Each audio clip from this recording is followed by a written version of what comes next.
안전을 불렀는데 도둑이 오다라는 제목으로 하나님 말씀 증거하도록 하겠습니다. 이제 9월입니다. 9월 1일이고 가을이 시작이 되었습니다. 또 9월 13일이 추석이니까 금년 추석은 매우 빠른 추석입니다. 여름에 많은 은혜를 받았는데 이 받은 은혜를 이 가을까지 쭉 연결을 시켜야 된다고 생각을 합니다. 단절 없는 성장, 제자리 걸음이 아닌 그런 믿음, 걸림돌을 제거해야만 그런 일이 가능하다라는 것입니다. 오늘 예수님께서 이 산상수훈에서 말씀하시는 걸 보면은 신앙 성장의 걸림돌이 되는 게 세 가지가 있다라는 거예요. 오늘 나오는 재물, 또 그 다음 나오는 두 번째 염려, 7장에 나오는 비판. 그러니까 이 세 가지 이게 물질에 매달리는 거 이게 재물이거든요. 이때 신앙 성장이 막히고 또 염려 근심하는 거, 또 신앙 성장이 막히고 또 원래 죄로 돌아가는 거죠. 남 비판하는 거 이게 신앙 성장을 막는다는 것입니다. 그 중에 가장 중요한 게 첫 번째 이 재물이다. 이 재물의 장애물을 제거해서 신앙 성장에 우리 거침이 없는 그런 하나님의 능력의 종되기를 바랍니다. 우리 19절 다 같이 한번 읽겠습니다. 시작. 너희를 위하여 보물을 땅에 쌓아두지 말라. 거기는 좀과 동록이 해하며 도둑이 구멍을 뚫고 도둑질 하느니라. 보물을 땅에 쌓아두지 말라. 저축하지 말라 그런 뜻은 아니겠죠. 여기 앞에 전제가 나와 있지 않습니까? 너희를 위하여. 그러니까 너 자신을 위하여 저축하거나 쌓아두지 말라. 왜 돈을 쌓아두죠? 돈이 너를 지킬 것이다 이런 생각을 하기 때문에 그렇습니다. 돈은 능력이 있습니다. 근데 그 능력을 의지해서 하나님이 나를 지키시는 건데 이 돈이 나를 지킨다 이런 생각을 한다라는 거예요. 이건 인간들 모든 사람들 속에 배어 있습니다. 이 속담 속에도 있잖아요. 돈이면 귀신도 부린다 뭐 이런 얘기 있고 돈으로 안 되는 일 없다 뭐 이런 얘기들이 각 문화권마다 다 있다는 것입니다. 영어만 해도 money talks 돈이 말한다. 돈이 힘이 있다 뭐 이런 것입니다. 돈이 너를 지켜줄 수 있는 것처럼 돈을 쌓아두지 말라. 이게 예수님 말씀이라는 것입니다. 돈은 너를 지켜주는 게 아니고 돈은 네가 사용하는 사용 개념이지 돈이 너를 지키는 것이 절대로 아니라는 것입니다. 나를 지켜주는 건 하나님이시고 또 능력 주시는 건 하나님이라는 거예요. 예수님이 기도할 때 일용할 양식을 주십시오 이렇게 얘기를 했죠. 일용할 양식 이게 만나에 유래됐다 그랬죠. 한 오밀만 거두게 했습니다. 한 오밀은 우리 참 보기 좋아요. 2리터예요. 2리터. 그러니까 give me 2리터. 하나님 2리터만 주세요. 그거예요. 그러니까 2리터라는 게 뭐죠? 하루 2리터 정도 이 페트병에 있는 그 정도만 있으면 내가 먹고 살거든요. 그러면 감사하면서 그거 다 쓰고 살라는 거예요. 그리고 하나님께서 내게 주시는 2리터의 사랑 주면 그거 다 쏟아붓고 사랑하고 살라는 거예요. 또 내게 2리터의 기쁨을 주면 그 기쁨 가지고 다 기뻐하면서 살라는 거예요. 왜? 내일 또 주실 것이기 때문에. 그래서 내일 일은 난 몰라도 괜찮습니다. 그죠? 주님께서 나를 공급해 주시고 채워 주실 것 때문에 그렇다는 거예요. 하나님이 나를 지켜주는 거지 돈이 나를 지키는 게 아니라는 것입니다. 너 근심 걱정 말라는 거예요. 하나님이 나를 지켜주신다는 거예요. 지난 8월 22일에 제가 대학에 들어갔을 때 경영학과 학장님이셨던 분인데 나중에 총장님 되셨죠. 연세대 총장 되셨던 송자 총장께서 소천하셨습니다. 근데 저 첫 수업 시간을 제가 잊지 못해요. 너희들 경영학과 왔으니까 돈 벌러 왔지 뭐 이런 투로 말씀을 하시더니만 돈에 대해서는 알려주겠다 그렇게 얘기하더라고요. 돈을 잡으려고 따라가면 도망친다. 근데 돈으로부터 멀리하면 돈이 와서 너를 잡을 것이다. 그러면서 이게 성경 말씀 인용하면서 얘기해 주더라고요. 이 본문이었어요. 여기서 돈은 따라가는 게 아니다 이렇게 설명하더라고요. 돈은 하나님이 주시는 거다. 그러고 하나님 바라보고 하나님이 날 지키는 걸 깨닫고 충성할 때 저절로 오는 부산물이지 돈은 목표도 아니고 따라갈 것 절대 아니고 따라가면 도망친다는 거예요. 그게 기억이 났습니다. 오늘 성경 본문을 보면은 우리에게 예수님께서 명확히 말씀하고 있습니다. 돈을 땅에 쌓아두면 안 되는 이유 세 가지로 설명하고 있습니다. 첫 번째는 돈이 우리에게 안전을 줄 것 같이 보이죠. 근데 안전을 부르는 것이 아니라 오히려 도둑을 부른다는 것입니다. 돈이 내게 안전을 준다. 안 그렇습니다. 돈이 많아 보십시오. 도둑이 많이 몰려들어요. 돈이 많아 보십시오. 강도가 몰려들어요. 돈이 많아 보십시오. 살인자들이 와요. 우리 대부분의 할머니들은 가난하잖아요. 그래서 뭐 가난한 할머니 뭐 죽었다 이런 얘기는 잘 못 봤어요. 근데 명동의 사채업자 할머니는 꼭 죽어요. 그거 모르세요? 네. 그러니까 돈이 나를 안전하게 지켜주는 게 아니고 살인자를 부르고 강도를 부르고 도둑을 부른다는 것입니다. 어떤 분이 이렇게 얘기해요. 돈이 자식보다 낫다. 돈은 속이지 않는다. 어떤 자식을 낳았길래 그런 소리 하고 계십니까? 네. 말도 안 되는 소리예요. 진짜 참된 자식보다 돈이 낫다라는 것은 이건 불신앙도 이런 불신앙이 없다라는 것입니다. 돈은 부작용이 참 많은 것 같아요. 미국의 어떤 이민자 가정인데 뭐 이민 가서 열심히 뛰면 돈 버는 사회 아닙니까? 열심히 벌었어요. 뭐 자바시장 가서 뭐 엄청나게 돈을 벌었습니다. 그러니까 부부가 정신 못 차릴 정도로 얼마나 현찰이 많이 들어오는지 돈 셀 시간이 없는 거예요. 그래서 현찰 장사니까. 그래서 가방에다가 항상 돈 가방에다가 놓고 집에 오면 피곤하니까 자고.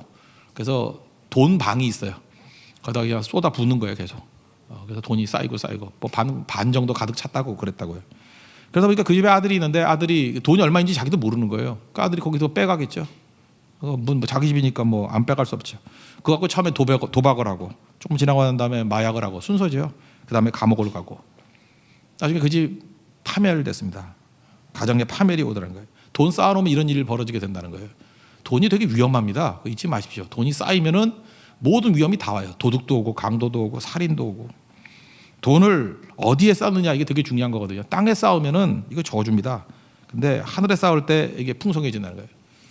돈 쌓여 보십시오. 아내들도 바람나기 시작해요. 그래서 무료함을 견디지 못하고 어떤 모임에 자꾸 가요. 심심하니까. 남편은 돈 벌기 바쁘니까. 그리고 거기서 놀자고 주동하는 여자가 하나 꼭 있거든요. 호기심에 뭐 따라가다가 타락의 길로 가버리는 거. 다 뭐 때문에 그러죠? 돈 때문에 그래요. 돈 쌓아두면 이런 일이 다 벌어지게 된다라는 것입니다. 그래서 여러분들 여러분 위기 가운데 최고 위기는 뭐냐면 돈이 너무 많은 거예요. 돈이 너무 많이 쌓이면 이거 굉장히 위험하다라는 것입니다. 제가 보니까 우리 성도들도 보면요. 돈 없는 사람이 돈 때문에 감옥 가는 건 못 봤어요. 거의. 되게 그 감옥 가는 사람들 보면 돈이 많아서 감옥을 가요. 그러니까 우리나라 재벌들이 감옥 가는 사람이 훨씬 크죠. 많이 보세요. 재벌들 많이 갔잖아요. 그죠? 뭐 L그룹도 가고 S그룹도 얼마 전에 갔다 왔고 뭐 그런 거 있지 않습니까? 그러니까 이게 돈 쌓인다는 건 굉장히 위험한 일이다 이렇게 생각하는 게 옳다라는 것입니다. 20절 읽겠습니다. 시작. 오직 너희를 위하여 보물을 하늘에 쌓아두라. 거기는 좀이나 동록이 해하지 못하며 도둑이 구멍을 뚫지도 못하고 도둑질도 못하느니라. 그러면 보물을 하늘에 쌓아둔다는 건 무슨 뜻이냐? 돈을 관계를 위해서 쓰라는 거예요. 그러니까 이거 하늘에 쌓아둔다는 게 뭐 하늘이 따로 있는 게 아니라 관계를 위해서. 우리 관계는 두 가지 관계잖아요. 이웃과의 관계를 위해서 쓰고 좋은 관계를 맺기 위해서 또 하나님과의 관계를 위해서 하나님과 관계가 깨진 사람들이 있지 않습니까? 그 관계를 위해서 관계가 좋아진다. 그게 의거든요. 의. 디카이수네라는 단어. 그러니까 선교하는 거죠. 선교 전도. 관계 회복을 위해서 돈을 써야 된다는 것입니다. 돈은 보이죠. 보이는 돈을 보이지 않는 관계를 위해서 쓰라. 생명을 위해서 쓰라. 그게 썩지 않고 제일 잘 쓰는 방법이라는 것입니다. 하나님께서 우리에게 분명히 잉여분을 주십니다. 2리터 말고 좀 더 주셔요. 그럼 의식주 하고 난 다음에 남는 거 뭐에 쓸까요? 잊지 말라고요. 관계에 써야 돼요. 관계에 써야 썩지 않는다는 것입니다. 그래서 이렇게 생각하면 돼요. 지혜 있는 사람과 지혜 없는 사람의 차이점이 뭐냐면 어떤 사람이 갑자기 이제 부자가 됐단 말이에요. 여러분 그럴 수 있죠. 돈이 많아졌어요. 뭐 이렇게 하나님의 축복을 받았어요. 그래서 소위 말하는. 그런데 돈 없을 때보다 비교하는 거예요. 돈이 많아지니까 더 관계가 좋아지더라. 그 사람은 지혜 있는 사람이에요. 그거 괜찮은 사람이에요. 저 사람 옛날보다 한 10배 벌더니만 점점 관계가 더 좋아져. 더 많은 친구가 생겨. 그러면 그 사람은 참 말씀의 사람이고 지혜로운 사람이에요. 근데 갑자기 이게 거지같이 살다가 갑자기 돈을 벌고 뭐 좋은 차 타고 다니고 막 이렇게 됐어요. 근데 관계가 다 깨져 버려. 그죠? 뭐 아나무인이고 뭐 옛날에 친하던 사람하고는 인사도 안 하고 그냥 독야 청청하고 그러면 저거 쪼다네 그러면 돼요. 저 바보네. 저게 저주네. 저게 망할 짓이네. 그러니까 관계 쓰지 못하기 때문에 그래요. 곧 썩을 겁니다. 곧 도둑이 오고 강도가 오고 살인자가 오게 된다라는 거예요. 그게 성경 말씀이에요. 그러니까 돈은 무서운 겁니다. 이거 가만히 있다고 되는 게 아니에요. 이게 나를 막 공격해 버리는 거예요. 어떤 사람이 나름대로 이렇게 하나님의 축복을 받았죠. 그랬더니 더 하나님 앞에 열심히 하고 뭐 예배 시간에 더 잘 보이고 충성을 하고 그러면 그 지혜로운 사람이에요.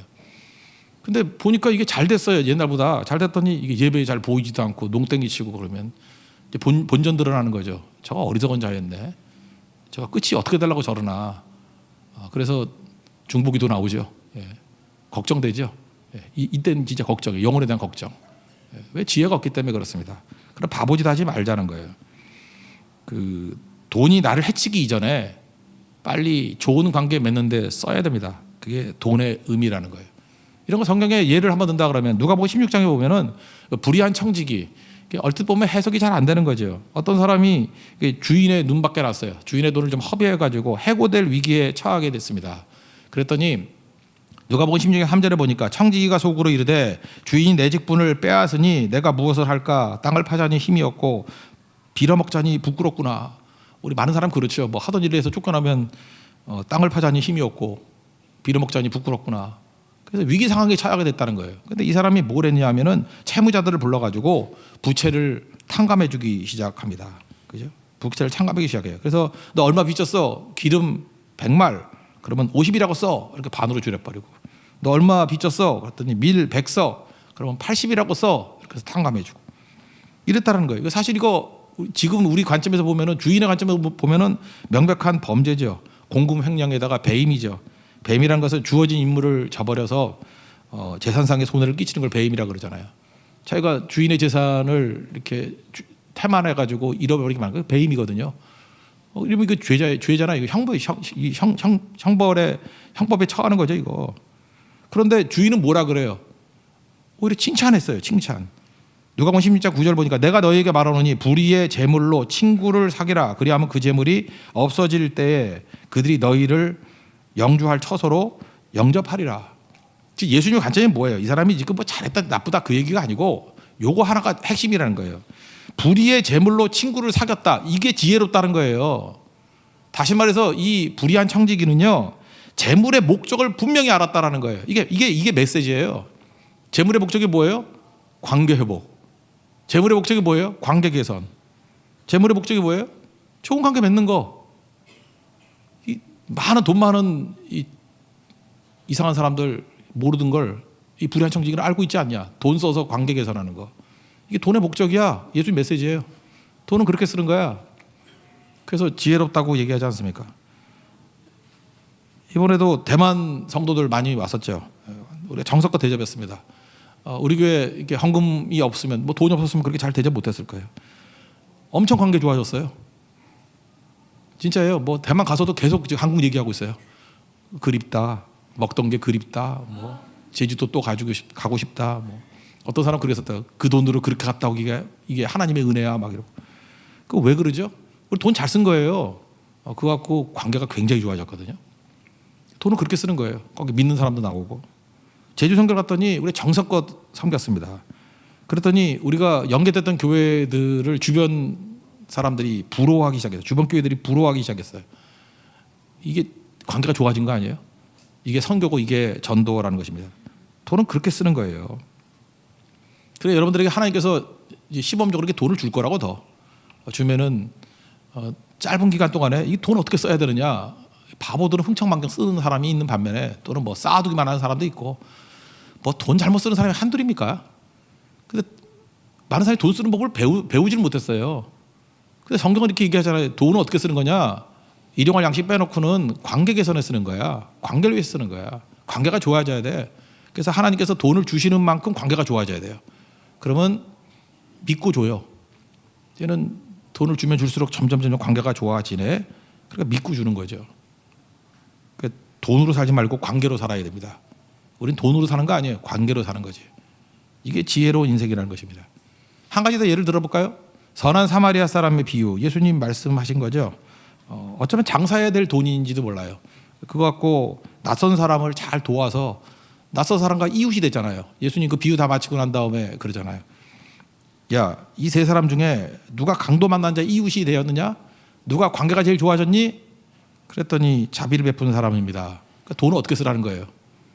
이렇게 관계를 위해서 쓰라는 거예요. 선한 사마리아 사람 너무 좋지 않느냐? 어찌 보면은 제사장이나 레위인은 자기 사명 때문에 그러는지도 모르죠. 뭐 예배 인도하러 가야 돼, 뭐 교회 성기로 가야 돼. 근데 이 사람들은 뭘 못한 거예요? 관계는 깨버리면서 자기 일 하겠다고 나간 거 아니에요. 그 성경에서 말은 하지만 좀 비난하는 게 있죠. 이렇게 사는 거 아니야. 그런데 이 선한 사마리아 사람을 봐라. 이 사람은 가지고 있는 돈 갖고 관계 개선에 쓰지 않느냐. 우리도 그렇게 살라는 거예요. 돈 어떻게 써요? 관계. 하나님께서 내가 생각보다 더 많은 돈을 주셨어요. 그러면 생각을 이렇게 해야 돼. 이거 어떤 관계 개선을 위해 써야지? 이렇게 해야 된다고요. 그래서 옛날에 상태 좋을 때의 미국 막 돈이 막 생겼어요. 지금 말고요. 상태 좋을 때의 미국, 막 복음으로 무장돼 있을 때의 미국 돈이 많이 생겼어요. 그거 갖고 굉장히 많이 원조해주고 도와주고 막 그랬어요. 돈 잘 쓴 거죠. 돈을 관계 개선으로 썼어요. 그랬더니 많은 사람들이 따르고 좋아하고 그랬잖아요. 그러니까 우리도 잊지 말라고요. 돈은 관계 개선에 써야 된다. 돈은 쌓아두면 거름하고 똑같습니다. 쌓아두면 냄새 나고요. 흩어버리면은 이게 비료가 되죠. 돈은 쌓이면 위험해요. 썩고 냄새 나고 안 좋은 겁니다. 두 번째로 돈을 땅에 쌓아두면 안 되는 이유가 뭐냐면 우리 마음을 빼앗아 가버려요. 21절 보겠습니다. 시작. 내 보물이 있는 그곳에는 내 마음도 있느니라. 그러니까 돈 땅에 쌓아두면 내 마음을 빼앗겨 버린다는 거예요. 여러분 잠언 4장 23절의 말씀은 기억하시죠? 모든 지킬 만한 것 중에 더욱 내 마음을 지키라. 생명의 근원이 이에서 남이니라. 그러니까 생명의 근원이 마음인데 돈 잠깐만 쌓아두면요 마음이 글로 가버려서 마음을 빼앗아 버린다는 거예요. 내가 돈을 다스리는 주인인데 돈이 나를 다스려 버린다는 거예요. 그러니까 내가 돈의 종이 되는 거죠. 그래서 돈 때문에 한번 마음이 빼앗겨 버리면요 사람이 멍청해져요. 그래서 갑자기 이렇게 돈 생겨서 멍청해지는 사람 되게 많아요. 저렇게 바보가 됐나 저거? 저렇게 분별력이 없나? 저렇게 이해력이 없나? 그래서 성경은 돈 얘기 갑자기 하다가 눈 얘기로 바뀌어요. 22절 23절 보겠습니다. 시작. 눈은 몸의 등불이니 그러므로 내 눈이 성하면 온몸이 밝을 것이요 눈이 나쁘면 온몸이 어두울 것이니 그러므로 내게 있는 빛이 어두우면 그 어둠이 얼마나 더하겠느냐. 돈 이야기하다 갑자기 눈 이야기로 바뀐 이유가 뭐예요? 돈하고 마음하고 연결되어 있는데 그게 눈이라는 거예요. 안 보인다는 거예요. 안 보인다는 거. 성하면이라고 되어 있는데 눈이 성하면 이게 싱글 포커스 초점에 딱 맞아가지고 뚜렷이 본다는 거예요. 근데 눈이 나쁘면 이게 더블 포커스 사시라 그러죠. 초점이 안 맞는 거예요. 어지럽기만 하고. 그래서 갑자기 돈이 생겨가지고 사시가 돼버리는 거예요. 이것도 보고 저것도 보니까 어지럽기만 하고 아무것도 안 보이는 거예요. 그래서 이해력도 떨어지고 분별력도 떨어지고. 그래서 우리가 볼 때는 바보 되는 거야. 바보. 저 똑똑한 사람이 왜 저렇게 돼버렸지? 돈의 마음을 빼앗겨 버렸기 때문에 그렇습니다. 디모데전서 6장 9절 10절을 보면 사도 바울은 이렇게 얘기합니다. 부하려 하는 자들은 시험과 올무와 여러 가지 어리석고 해로운 욕심에 떨어지나니 곧 사람으로 파멸과 멸망에 빠지게 하는 것이라. 돈을 사랑함이 일만하게 뿌리가 되나니 이것을 탐내는 자들은 미혹을 받아 믿음에서 떠나 많은 근심으로써 자기를 찔러도다. 돈을 쌓아두고 돈을 사랑하면 시험과 올무에 빠진대요. 지금부터 돈 그려 보십시오. 계속 시험과 올무에 빠지게 되고 어리석은 해로운 욕심도요 해로운 욕심이 있어요. 자기를 해롭게 만들어 버려요. 그래서 파멸과 멸망으로 온다라는 것입니다. 그러니까 돈이 얼마나 무서운 거예요. 이게 돈을 땅에 쌓아두려고 그러면 이런 일이 벌어진다는 거예요. 그래서 미혹에 빠져서 자기 자신을 찔러서 스스로 죽는 일이 벌어지게 된다라는 것입니다. 그러니까 돈 위험한 겁니다. 돈 칼 같은 거예요. 돈이 나를 찔러서 죽일 수 있다라는 거예요. 마음 뺏기지 마십시오. 그래서 세 번째 얘기가 나와요. 돈을 땅에 쌓아두면 안 되는 이유. 이유는 돈을 사랑하면요 하나님을 사랑할 수 없기 때문에 그래요. 24절 다 같이 읽겠습니다. 시작. 한 사람이 두 주인을 섬기지 못할 것이니 혹 이를 미워하고 저를 사랑하지 하거나 혹 이를 중히 여기고 저를 경히 여김이라. 너희가 하나님과 재물을 겸하여 섬기지 못하느니라. 돈을 섬기면요 돈의 마음을 빼앗겨버리면 하나님을 섬길 수가 없다라는 것입니다. 그러니까 돈에 묶여버리는 거죠. 돈에 묶여버리니까 못 움직이잖아요. 하나님과 동행이 안 되잖아요. 하나님이 나랑 같이 가자 그러면 돈에 묶여가지고 꼼짝도 못하고. 그런 거 여러분 많이 느끼지 않아요? 지금부터 예배 못 드리는 사람이 있어요. 왜냐하면 돈 벌어야 되니까. 돈에 묶이니까 예배도 못 나와. 기도에도 못 나와. 돈에 묶이니까 기도에도 못 나와. 돈에 묶이니까 돈도 많은데 성교도 못 가. 그런 거 많이 못 느껴요? 그 사람 묶여 있어요. 그러니까 종이야. 자기만 몰라. 자기만 돈을 땅에 쌓아두려고 그러다 보니까 묶여가지고 아무 데도 못 가요. 그래서 하나님께서 이거 풀라고 아브라함에게 주신 게 있죠. 아브라함 갈대아울에서 꽤 부자였던 것 같아요. 창세기 12장 1절 2절 보면 여호와께서 아브라함에게 이르시되 너는 너의 고향과 친척과 아버지의 집을 떠나 내가 내게 보여줄 땅으로 가라. 내가 너로 큰 민족을 이루고 내게 복을 주어 내 이름을 창대하게 하리니 너는 복이 될지라. 그러니까 자기 고향과 친척과 아버지 집 특징이 뭐예요? 돈 주는 데예요. 안전을 주는 데예요. 자기를 지켜주는 데예요. 그러니까 거기 묶여가지고 뭐 하나님 안에서 이렇게 성장을 못하는 거예요. 갈대아울에서 너 작품 안 나와. 그러면서 그거 다 끊어버리고 하나님이 공급해 주시는 복을 누리는 거예요. 내가 주는 복으로 너 창대하게 할 거야. 관계죠. 하나님과 관계가 좋으면 창대해진다는 거예요. 하나님께서 얼마든지 부어주는 인생이 된다라는 것입니다. 그러니까 이게 최고가 되는 거죠. 여러분 최고의 복이 하나님과 하나 되는 거 아니에요? 하나님이 동행하는 것보다 강한 게 있어요. 온 우주 만물을 창조하신 전능하신 하나님이 나와 함께 한다는데 나머지 뭘 비교할 게 있어요? 마귀는요, 마귀의 특징은 뭐냐 하면 비교할 수 없는 거를 비교하게 만드는 게 마귀예요. 마귀가 속을 때 보면 아까도 얘기했죠. 멍청해지는데 비교도 안 되는 걸 비교를 해. 여기 보니까 하나님과 재물을 겸하여 섬길 수 없다는데 하나님과 재물이 이게 비교가 되는 거예요. 뭐 하나님까지도 아니라고 합시다. 제가 아버지인데 우리 딸에게 5만 원을 줬어요. 5만 원을 딱 줬더니 기분 나쁘다. 딸 말고 아들이라고 합시다. 어떤 아버지가 아들에게 5만 원을 줬어. 그랬더니 아버지하고 5만 원하고 이게 비교할 수 있는 개념이에요? 아니죠. 근데 아버지 5만 원을 줬더니 아버지는 쳐다보지 않고 5만 원만 쳐다보면서 그죠? 나는 이 아줌마가 좋아. 이 신사 임당 그죠? I'm a gentleman 신사 임당 그러면서 그죠? 나는 신사입니다. 신사 임당 이 아줌마가 좋아요. 뭐 예쁘게 부는 바람 분당 뭐 이러면서 그죠? 예쁜 신사 신사임당 뭐 이따위 소리 하면서 그거만 쳐다보고 아버지 싹 잊어버려요. 그 멍청한 놈이죠. 그 5만 원을 누가 준 건데? 아버지가 준 건데. 이게 비교가 안 되는 걸 비교하는 거죠. 하루 종일 돈만 쳐다보고 있으면 이 바보 천치죠. 그러니까 그러면 아버지를 제대로 인식할 수 없다라는 것입니다. 그러니까 하나님 자리에 아무거나 올려놓는 것이 마귀의 특징이에요. 선악과가 뭐예요? 선악을 판단하는 건 하나님만 한다 그러죠. 근데 그거를 내가 한대요. 내가. 그러니까 하나님 같이 되겠다라고 하는 거와 똑같은 거죠. 이게 범죄죠.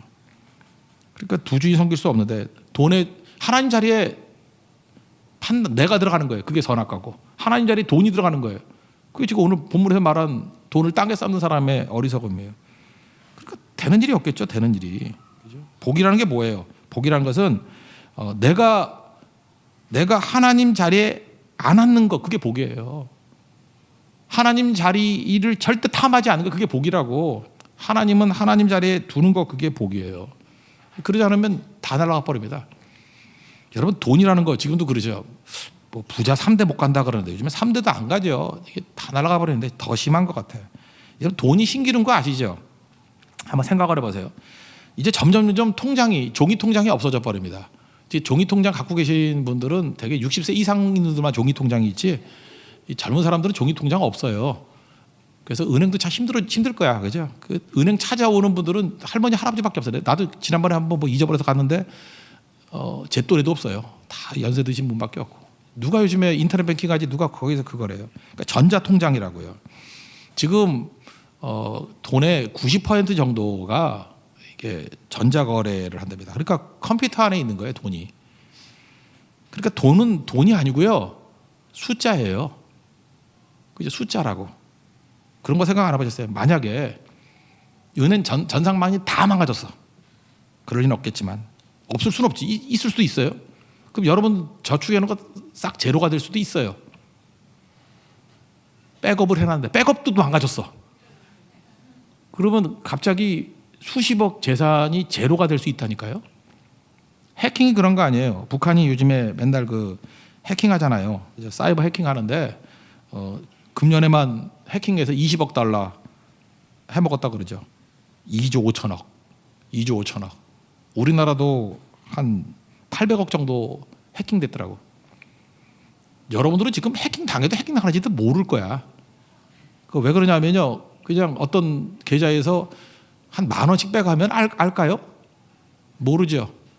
여러분 그 중국의 인구가 13억인데 한 사람한테 1원씩만 빼가.